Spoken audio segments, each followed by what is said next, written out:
जय हिंद मित्रांनो संपूर्ण महाराष्ट्रामध्ये जवळपास पोलीस भरती चालू आहे आणि या पोलीस भरतीमध्ये फक्त काही निवडक मुलंच पोलीस होऊ शकतात। म्हणजे जवळपास 70% मुलं आपला वेळ वाया घालवतायत फक्त पोलीस भरती ट्राय करण्यासाठी। आणि जे मुलं 30% मुलं आहेत जे खरोखर मेहनत करतायत ते पोलीस कसे होऊ शकतात, काय मुलांची नेमकी चूक होत आहेत याबद्दल आज आपण जाणून घेणार आहोत।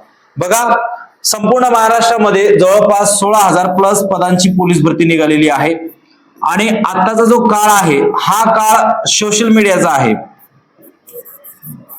सोशल मीडियाचा काळ असल्यामुळे अनेक विद्यार्थी आहेत ज्यांचा फर्स्ट अटेम्प्ट असेल किंवा थर्ड अटेम्प्ट असेल, तिसऱ्यांदा चौथ्यांदा पोलीस भरती देत असेल, हे मुलं सुद्धा जवळपास 70% मुलं आहेत आपला जो वेळ आहे तो वेळ या ठिकाणी वाया घालवतायत। आताच्या काळामध्ये जवळपास गरीबातला गरीब असू द्या किंवा श्रीमंत असू द्या, सगळ्यांच्या हातामध्ये स्मार्टफोन आहे आणि तो काय वापर करतोय, स्मार्टफोन मध्ये रील बघण्याचा वापर करतोय किंवा स्वतःच व्हिडिओ बनवून टाकण्याचा प्रयत्न करत आहे। आणि या वयामध्ये जे वय असतं तुमचं जवळपास 20 ते 25 या वयामध्ये हे जे 5 वर्ष आहे हे तुमचं स्वतःचं करिअर करण्यासाठी आहे आणि अनेक विद्यार्थी आहेत स्वतःचं करिअर करण्याच्या ऐवजी स्वतःचा वेळ वाया घालवतात। लक्षात ठेवा, जर या वयामध्ये तुमचा वेळ वाया घालवणार निव्वळ आणि निव्वळ एंटरटेनमेंट, सोशल मीडियावर तुम्हाला फक्त एंटरटेनमेंटच भेटेल आणि त्याच्यावरती जर तुम्ही वेळ वाया घालवणार तर आयुष्यभर तुमची पूर्णपणे बँड वाजल्याशिवाय राहणार नाही। आता काय होतंय, पोलीस भरती निघालेली आहे। आता पोलीस भरती निघालेली आहे, फक्त कोणती मुलं पोलीस होऊ शकतात जर तुम्ही त्याच्यामध्ये येतात का ते पण बघून घ्या। आता पोलीस कोण होणार, जो वेळेचं व्यवस्थित नियोजन केलेलं आहे आणि ज्या पद्धतीने तो नियोजन केलेला आहे त्या पद्धतीने तो जर चालतोय तर तो यावर्षी 100% पोलीस होणार। दुसरं म्हणजे तुम्हाला मैदानी चाचणी आहे, मैदानी सराव आहे। मग जरी तुम्हाला आता मार्क कमी भेटत असेल किंवा कमी मार्क येत असेल पण तुमच्या हातामध्ये जेवढे दिवस तुम्हाला मिळालेले आहेत त्या दिवसांचा योग्य पद्धतीने जर तुम्ही नियोजन केलात तर तुम्ही इथं मैदानी सुद्धा क्वालिफाईड होऊ शकतात। आणि जे मुलं वर्ष 2 वर्षापासून मेहनत करतायत ते मुलं खाली सुद्धा येऊ शकतात। फक्त चूक आपल्याला करायचे नाहीयेत।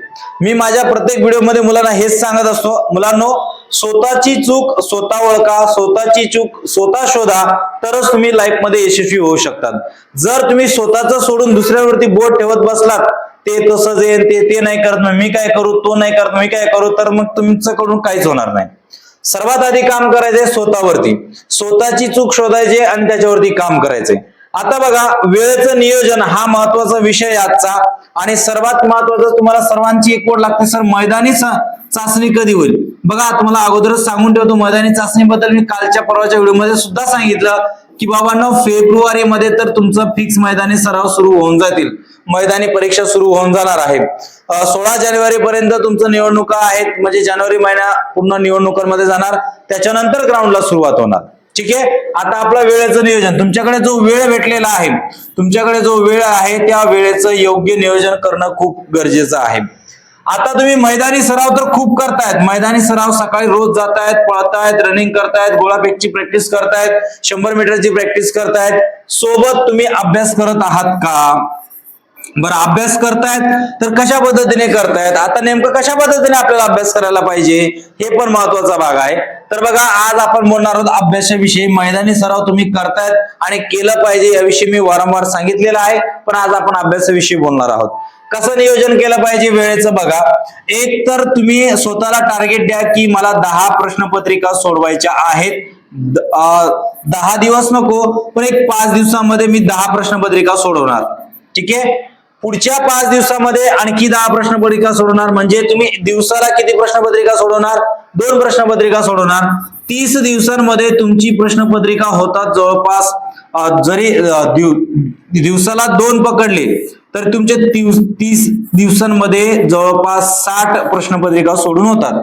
आता 60 प्रश्नपत्रिका तुम्ही एका महिन्यामध्ये सोडवतायत, बरोबर आहे, आणि एका महिन्यामध्ये जर आपण 60 गुणिले 100 प्रश्न पकडले तर जवळपास 6,000 प्रश्न तुम्ही एका महिन्यामध्ये सोडवतात, बरोबर आहे। कॅल्क्युलेशन करा, या 6,000 तुम्ही महत्वाचे प्रश्न सोडवणार आणि या 6,000 मधून तुम्हाला जवळपास 70 ते 80% प्रश्न पोलीस भरतीला येणार, इथं फिक्स आहे। अशा पद्धतीने तुम्ही का नियोजन करत नाही, तर अशा पद्धतीने तुम्हाला नियोजन करायचं आहे. आता जे तुम्ही 60 प्रश्नपत्रिका सोडवल्या, या 60 प्रश्नपत्रिका मधल्या कुठलीही प्रश्नपत्रिका तुमच्या हातामध्ये दिली तर याच्यापैकी तुम्हाला कमीत कमी 95+ मार्क यायला पाहिजे, कारण तुम्ही अगोदर ती प्रश्नपत्रिका सोडवली आहे. लक्षात घ्या, अभ्यास करण्याची ही टेक्निक आहे. 60 प्रश्नपत्रिकामध्ये तुम्हाला 95 मार्क यायला पाहिजे. आता करायचं काय, 10 प्रश्नपत्रिका तर मी 5 दिवसात संपवल्या, पण ज्यावेळेस पुढच्या 5 दिवसामध्ये आणखी तुम्ही 10 प्रश्नपत्रिका सोडवणार आहे, त्याच्या अगोदर जे तुम्ही 10 प्रश्नपत्रिका सोडवल्या त्या तुम्ही रिव्हिजन केल्या पाहिजे आणि नंतर फ्रेश प्रश्नपत्रिका तुम्ही घ्यायला पाहिजे. सांगायचं तात्पर्य काय, किमान रोज 3 तास तुम्ही फक्त आणि फक्त रिव्हिजन वरती दिलं पाहिजे, तरच तुमचा अभ्यासामध्ये स्कोर वाढणार. नाही तर तुम्ही किती अभ्यास करा, रोज एक प्रश्नपत्रिका सोडवा, 100 दिवसात 100 प्रश्नपत्रिका सोडवा, तरीही तुमचा स्कोर वाढणार नाही. स्कोर वाढण्यासाठी तुम्हाला रिव्हिजन खूप महत्वाचं आहे. म्हणजे तुमच्या जर तुम्ही 6 तास अभ्यास करत असाल किंवा तुम्ही 8, आता तर 6 तासाने काहीच होणार नाही, लक्षात ठेवा, कमीत कमी 8 तास तुमचा अभ्यास झाला पाहिजे आणि या 8 तासामध्ये तुम्ही 2 ते 3 तास फक्त आणि फक्त रिव्हिजनला दिलं पाहिजे, तरच तुमचा स्कोर वाढेल. नाहीतर तुम्ही कितीही काही करा, काहीच होणार नाही भाऊ. पोलीस भरती आपल्याला वाटतं अरे लय 16,000 पद आहेत, लय आपण आरामात पोलीस होऊन जाऊ, काही ना वाटतं अरे माझा ग्राउंड 47+ मार्क, तुम्ही आरामात पोलीस होऊन जाऊ. भाऊ 50 पैकी 50 ग्राउंड गेलेले पण घरी आहेत, गेल्या 4-5 वर्षापासून प्रयत्न करतायत, ग्राउंड 50 पैकी 50 मारतायत, पण अभ्यासाकडे दुर्लक्षात करत आहेत, त्यामुळे ते पोलीस होत नाही. अभ्यास करण्याची, पोलीस भरतीचा अभ्यास करण्याची सोपी टेक्निक असते, ते म्हणजे प्रश्नपत्रिका आणि प्रश्नपत्रिका पाठांतर करणे, रिव्हिजन करणे, हा सर्वात महत्वाचा भाग आहे. मग तुम्ही जर तुम्हाला स्कोर वाढवायचा आहे तर तुम्ही किती तास रिव्हिजन करतायत, ह्या महत्वाच्या गोष्टी आहेत. पण आताच्या काळामध्ये किती तास अभ्यास झाला पाहिजे, 8 तास अभ्यास झाला पाहिजे, 8 तास झोप झाली पाहिजे. ठीक आहे, म्हणजे झाले तुमचे 16 तास. उरलेले 8 तासामध्ये तुम्हाला भरपूर वेळ आहे, त्या 8 तासामध्ये तुमचं जेवणं, खावणं, फिरणं, थोडासा टाइमपास करणं आणि ग्राउंड, हे तुम्ही त्याच्यामध्ये नियोजन करू शकतात, है ना. म्हणजे 8-8चा जर तुम्ही फॉर्म्युला युज केला तर नक्कीच तुम्ही 100% यशस्वी. फक्त पोलीस मध्ये होण्यासाठी लय अभ्यास करावा लागतो असं नाहीये, फक्त टेक्निकली अभ्यास करावा लागतो. 8 तासात जरी तुम्ही दिवसातून अभ्यासाला वेळ काढत नसाल तर आयुष्यात तुम्ही पोलीस होऊ शकत नाही. ही गोष्ट क्लिअर आहे. आपल्याला वाटतं रे पोलीस होणं सोपं आहे, लक्षात ठेवा भाऊ, जरी 16,000 जागा असतील तरी जवळपास 12 ते 15 लाख फॉर्म आलेले आहेत. या 12 ते 15 लाखांमधून फक्त 16,000 पोलीस होणार आहे, ही गोष्ट लक्षात ठेव. म्हणजे तुझी जी स्पर्धा आहे ती फक्त काय 10 लोकांमध्ये नाहीये किंवा 50 लोकांमध्ये नाहीये, तर तुला हजारोमधून यायचं आहे, तरच तू यावर्षी सिलेक्ट होऊ शकतो. मग लक्षात ठेवा, तुम्हाला 8-8 तासाचं नियोजन करायचं आहे. 8 तास तुमचं, याच्या 8 तासामध्ये ग्राउंड झाला पाहिजे, तुमचं जेवण खावणं टाइमपास सगळं त्या 8 तासामध्ये झाल्या पाहिजे. 8 तासामध्ये तुमचा फक्त आणि फक्त अभ्यास झाला पाहिजे आणि 8 तास फक्त आणि फक्त तुम्ही आराम केला पाहिजे. कारण जेवढं तुम्ही आराम करणार, कारण तुम्ही ग्राउंड करणार आहात, तुम्ही अभ्यास करणार, तुमच्या शरीराला आरामाची सुद्धा गरज आहे, तर 8-8 तासाचं परफेक्ट नियोजन करा आणि यावर्षी नक्कीच पोलीस व्हा. लक्षात ठेवा मित्रांनो, मी तुम्हाला बोललोय 70% मुलं काय करतायत, तर 70% मुलं फक्त आणि फक्त टाइमपास करतायत. लक्षात ठेवा, मग हे टाइमपास करणारे आयुष्यभर टाइमपास करणार आणि ज्यावेळेस यांचं वय संपेल ना त्यावेळेस त्यांना त्या वेळेची किंमत कळणार. लक्षात ठेवा, वेळ कुणासाठीही थांबत नाही. तुम्ही कितीही करा, कालचा दिवस आज कधीच येणार नाही आणि आजचा दिवस उद्या कधी येणार नाही, ही गोष्ट लक्षात ठेवा.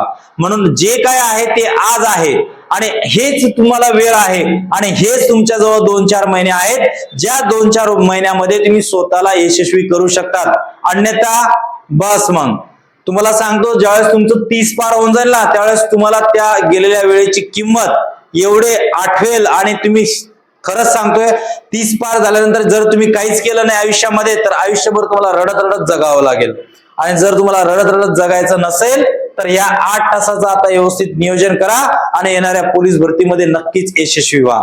तर मित्रांनो, व्हिडिओ आवडला असेल तर आपल्या मित्रांमध्ये नक्की शेअर करा. चला तर मित्रांनो, पुढच्या व्हिडिओमध्ये भेटूया.